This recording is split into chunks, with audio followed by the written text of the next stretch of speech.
Welcome to the intersection of technology, cybersecurity, and society. Welcome to ITSP Magazine Podcast Radio. You're about to listen to an episode of Tech Done Different podcast with Ted Harrington. Do you follow the pack or challenge the status quo? Join Ted as he explores how to succeed by going against conventional wisdom. You'll hear leaders in technology and security tell stories about how they achieve their success by doing things differently. Knowledge is power. Now, more than ever. Welcome, everybody, to Tech Done Different. I'm your host, Ted Harrington, and with me here today is our special guest and a friend of mine, Nicole Little, the Senior Manager for Security Governance and Content Protection at Disney. Nicole, I'm so pumped to have you here. Thanks for coming by. Thanks for having me on. So we've obviously both spent our fair share of time in the security community. Every year at DEF CON, we're always meeting up to hang out there. And you and I were chatting the other day about the security implications around Web3, and I wanted to have you on the show. I know that's an area of interest for you. Wanted to maybe start there and just talk about that. So I guess the first two questions would be, for our audience who doesn't understand what Web3 is, maybe you could quickly define that, in the sort of highest level way we can. And then let's talk about what you think the number one security challenge is in this space. So for those of your listeners who may be unaware when it comes to the versions of web, you may have even heard of Web 2.0, and now we have Web 3.0. So the concept of Web 2.0 is mainly focused on what you would understand the current internet to be: services and third-party intermediaries that assist in those services. It's all fairly interconnected internet, and it's all fairly standardized through protocols, regulations, requirements, things like that. The concept of Web 3 is supposed to be essentially an evolution of Web 2. What's the next big step for human use of the internet, this interconnectivity? The main focus there is on decentralization, which hopes to build kind of a trustless environment, a trustless large-scale ledger that creates a public record of transactions. So it's easier for users to take governance over or take ownership over a large-scale enterprise or any type of agreement. But you'll mainly hear things referred to as Web 3 now, to move away from the systems of Web 2, where we previously were dependent on services and intermediaries. Web 3 hopes to bring some of that ideal elimination of intermediaries and services away and bring that back into the consumer's control. Love it. Okay, so let's talk about, maybe let's start around cryptocurrency, because that is the use case that maybe most people are familiar with, even though most Americans probably still have no idea what Bitcoin is. But I think probably most people who listen to a show like this are familiar with, probably have invested in cryptocurrency themselves. So let's talk about the security challenges as we see them around Web3. And let me ask you about some of the things that are happening right now. Obviously, Not a happy time in cryptocurrency right now. Everything's tanking. There's talk of maybe a recession in cryptocurrency, which would be the first of its kind in that space. But one of the things that's really interesting is we see the idea where exchanges and things like that are halting withdrawals and things of that nature. Exchanges are getting attacked. How should people who are buying cryptocurrency, but not necessarily putting it into cold storage where they're controlling themselves offline, how should we be thinking about the security risks of holding currency in that way? So one of the issues that I'm here and there familiar with, I don't put a lot of time or money into cryptocurrency. While I understand it and I understand its values here and there, I myself just can't bring myself to participate in it because of some of the security gaps. And also, I don't see the full value of the technology as yet. As technologies emerge and as things kind of grow from a natural point as new learnings come along, eventually a piece of technology in and of itself has meaning. And that's when I feel like it's a better point to interact with and kind of take part in that technology. And I don't believe cryptocurrency or really any of the systems kind of tied into the blockchain are at the point yet where they can kind of exist as a technology outside of needing to encourage people to use it or incentivizing people to use it. So right now, cryptocurrency only really functions because there's incentivization to perform the back-end calculations to confirm value and the validity consensus for contracts being used on the blockchain. If you don't have any kind of monetary, in some form, incentivization within that system, I'd say 9 out of 10 interactions on the blockchain themselves will fall off. Like there's no reason to participate in that, because why put your time, electricity, and compute power into something that you get nothing back from so that somebody else's contract can be processed?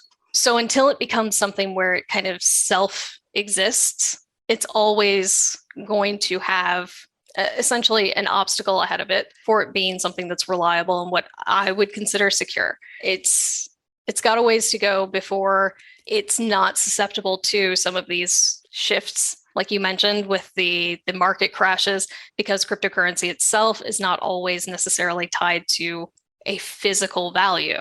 So like your standard currency systems tend to be tied to actual assets somewhere, Fort Knox, a bunch of gold, some other precious mineral or a commodity that can be physically interacted with and used in another form.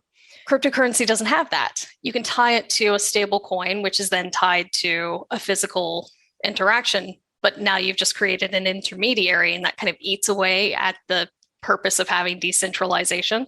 So kind of in that whole scope, it's cryptocurrency is applying technology to a system that exists and functions pretty effectively. So it's not really bringing any new benefit. If anything, it incentivizes other groups to misuse it because it's still such an emerging technology. So that's why you see so many cryptocurrency scams going on, or you'll see malware requiring cryptocurrency because in their minds, they think it's untraceable or difficult to trace. So it's in and of itself kind of surrounded by security threats. It's a little fiddly to work with. So you end up having to deal with human laziness of, I have a wallet. Am I using enough security around this wallet to ensure somebody can't easily steal it from me? When you're doing these transactions, if you're on a vulnerable network or a chain and you don't know it, then you could lose all the value that you've put into it and then some. So it's all a security concern. I hate to be such a naysayer, but that's kind of where it sits for me, at least. Well, I mean, I don't think that it's unreasonable for a security person to recognize the security concerns with an emerging technology. I mean, that's what we do, right? So when we think about, it's interesting when people talk about cryptocurrency, and the sort of common discussion about it is around the way that it can deliver anonymity, right? We can obtain and share currency without any government or anyone really knowing who's using it. But the average user probably doesn't use it that way, right? They're signing up for accounts on exchanges where you have to actually verify identity, associate a bank account with it.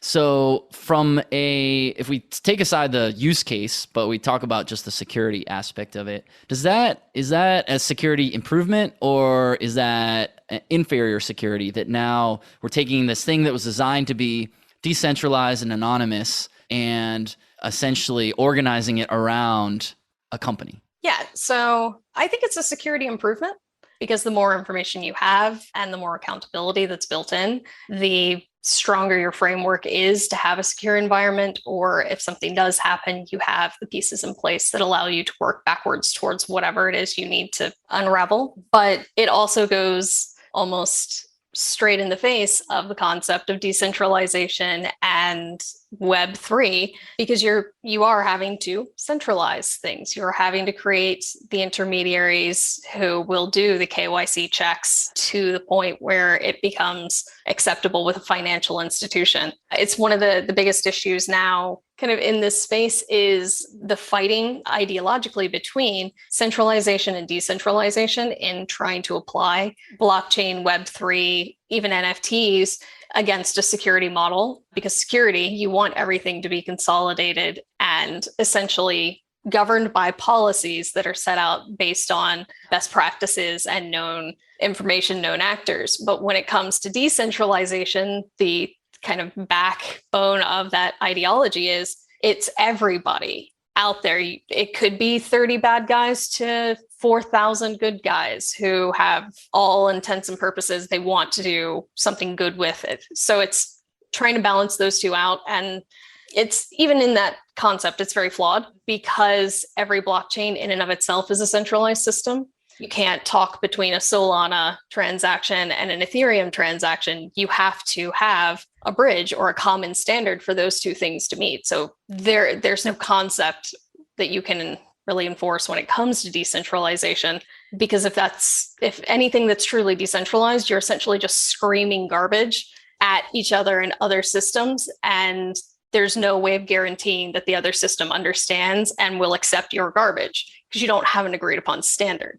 So it creates kind of a round robin in and of itself of you want it to be secure, but if you're going to have it secure, it can't be decentralized.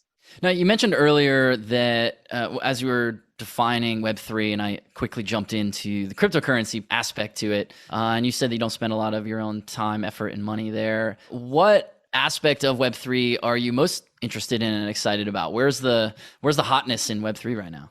To be honest, I think Web3 in general is its own, the hotness, just because I don't even think it still fully exists. It's still kind of being teased out. Right now, I spend a lot of my time applying both security and intellectual property protection to the concept of licensing and creating NFTs.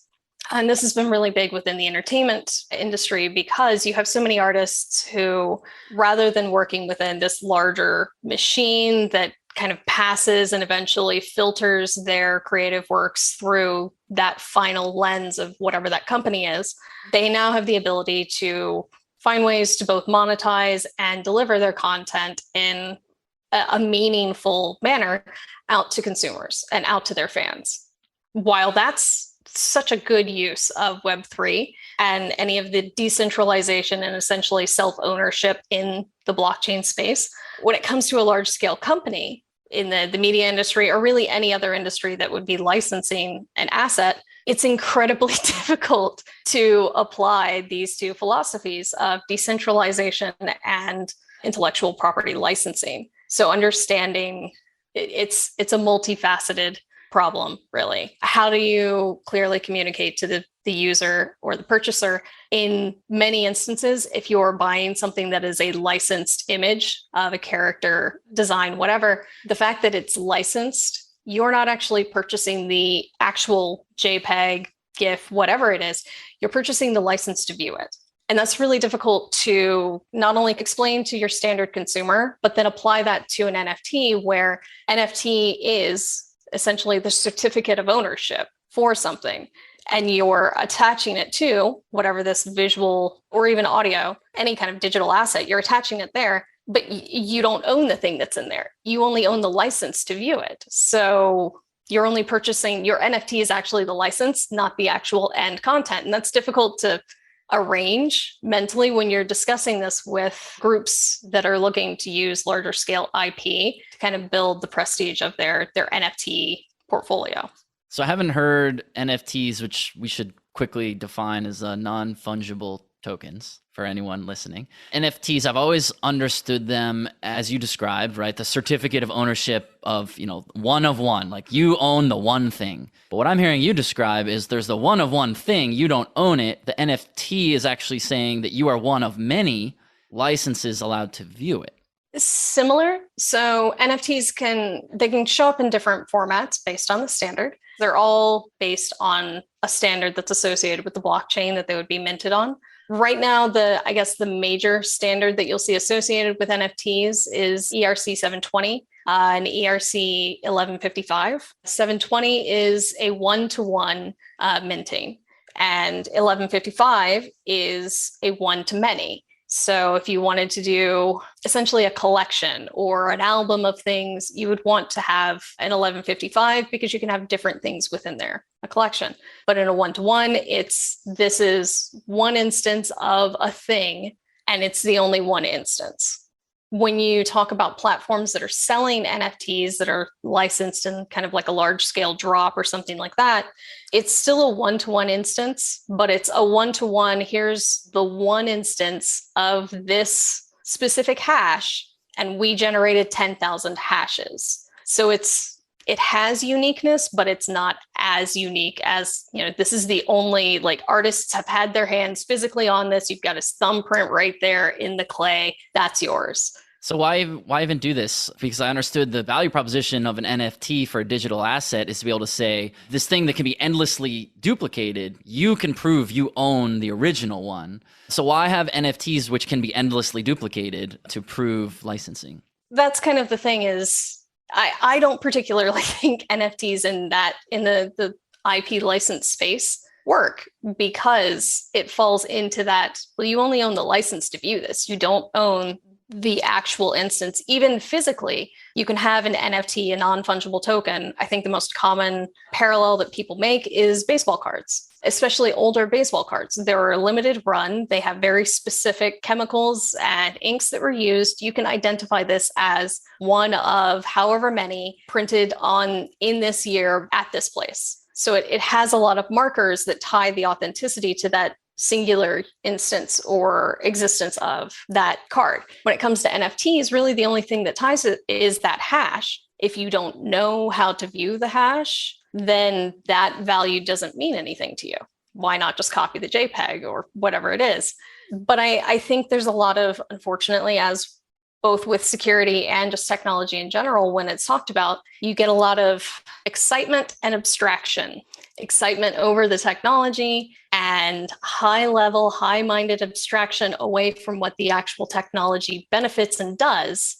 Just excitement that it exists. So you kind of get into that hype machine of, what if I told you you could own the only instance of this digital thing? That sounds great. And if it's in a small scale, like, I'm the artist, I have nobody else working with me, and I am licensed, I'm selling you this digital print that I have made. You have the only one. Security brain wise, I know that's still not true, because I have the computer here.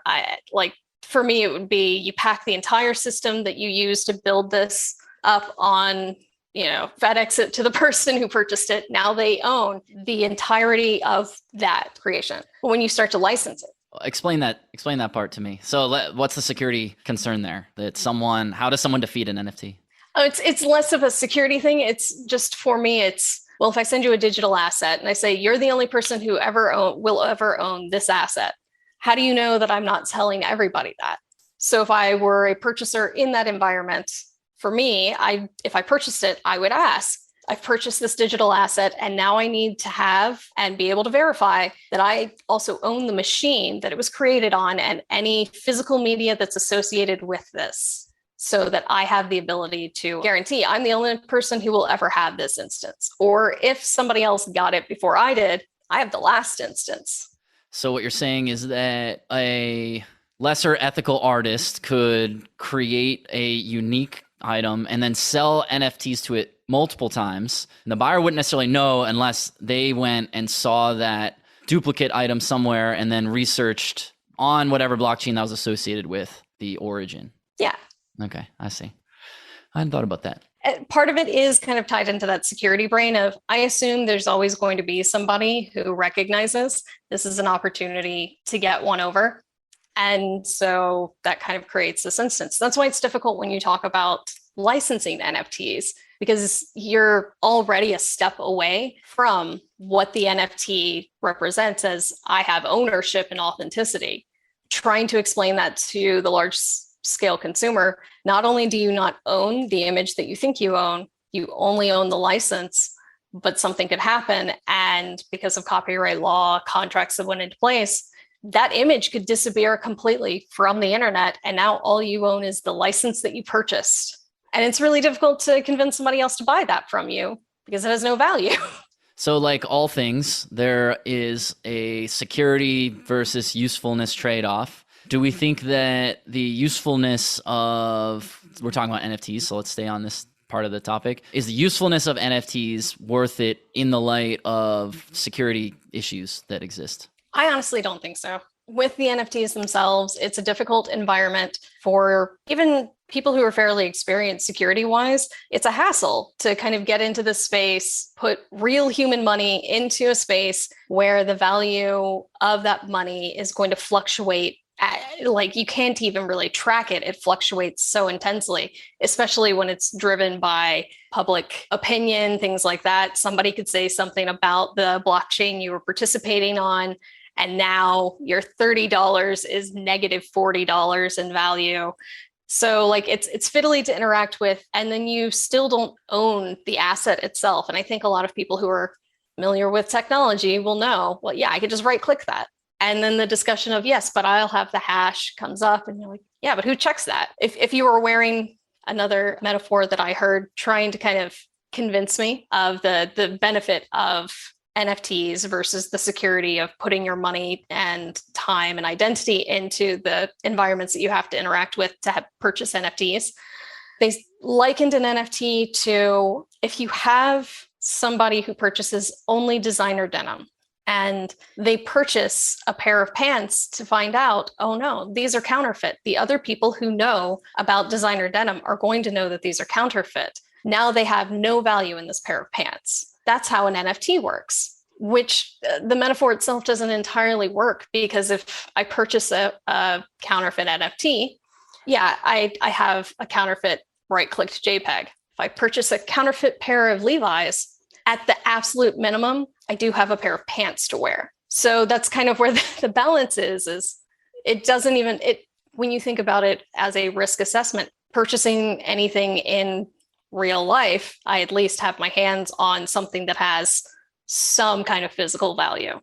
Online, who knows? You may not even get the NFT. You've seen so many what are called rug pull scams where groups will pop up. They'll have some interesting looking art or avatars that they're offering, and then they'll start to raise money in association with a token they've created, because anybody can make a token. People put money into it hoping to build this community and then build value back on their own investment. And then it hits a certain point of like maybe $1 million. That group's gone. They don't exist anymore. How do you get that money back? So people have put their earnings and investment into that, and there's no guarantee. There's very little regulation. Internationally, it's a nightmare trying to figure out where you can sell these things. China doesn't even have NFTs or blockchain. You have to call it something else. So anything that's sold within China is sold as a digital collectible, because they can't even reference cryptocurrency or blockchain or NFTs. They have to all be something that's contained within their own essentially tech stack. So it's when it comes to kind of doing a risk assessment, not just straight security assessment, the risk assessment from like a licensing perspective, it's so high and there's so much work that goes into it that the idea of money left on the table, yes, that idea exists, but it might actually not be as much as the money you would spend trying to kind of get everything coordinated. So plus the platforms that are doing the minting and providing the backends for a lot of these NFTs, they're not security platforms. They're not experienced platforms. So they're coming into the market. They haven't even had security reviews of their platforms, but they're transacting in like financial spaces. They're interacting with people's personal identification. So that was one of the major security concerns that I raised is that's a lot of applications that we haven't done a security assessment on, and we're enticing consumers to come in to use this application, and we could be exposing them to massive data fraud. Well, you're preaching the choir here about why we should do security assessments on applications. I have a dog in that race, so I'm with you on that. Well, this has been really interesting. I feel like I've learned so much about this space today. As our time comes to a close, is there anything you want to leave our audience with? I don't know. I'm trying not to be like a super curmudgeon. I think technology can solve any number of problems, but I think relying on technology to save ourselves kind of makes us a little lazy and blinds us to some of the maybe more obvious problems. So I always like to try and encourage anybody, leaders, innovators, engineers, to think about it and then have somebody who maybe doesn't particularly like you or your idea. Have them listen to your idea, because even if you don't like what they're saying, they may point out valid areas for you to consider in these technology spaces. Sometimes you have to have somebody else that's a little pulled away to be able to see, some of the freckles and moles on your baby. I like that. Yeah, getting that independent viewpoint, and maybe even from someone who's doesn't somebody who's not going to hold it back. Like, right. Ask somebody who actively dislikes the technology that you're working with. Take a look at this. Can I convince you that this is a good technology? Maybe you can. Or maybe even if they're not points where you're like, that's valid, it may make you think of, that's not valid, but I can think of another edge, mirror, parallel case that I should look into that I wasn't because I was dismissing that other non-valid edge case. Yeah, that's great. I love that. Well, Nicole, thank you so much for sharing some wisdom and, of course, your time here together today. Absolutely. Thank you so much for having me. Yeah, totally. For everyone listening, if you want to learn more about what Nicole's up to or the podcast itself, head over to tedharrington.com/podcast, and we'll catch you next time. We hope you enjoyed this episode of Tech Done Different podcast with Ted Harrington. If you learned something new and this conversation made you think, then share itspmagazine.com with your friends, family, and colleagues. If you represent a company and wish to associate your brand with our conversations, sponsor one or more of our podcast channels. We hope you will come back for more stories and follow us on our journey. You can always find us at the intersection of technology, cybersecurity, and society.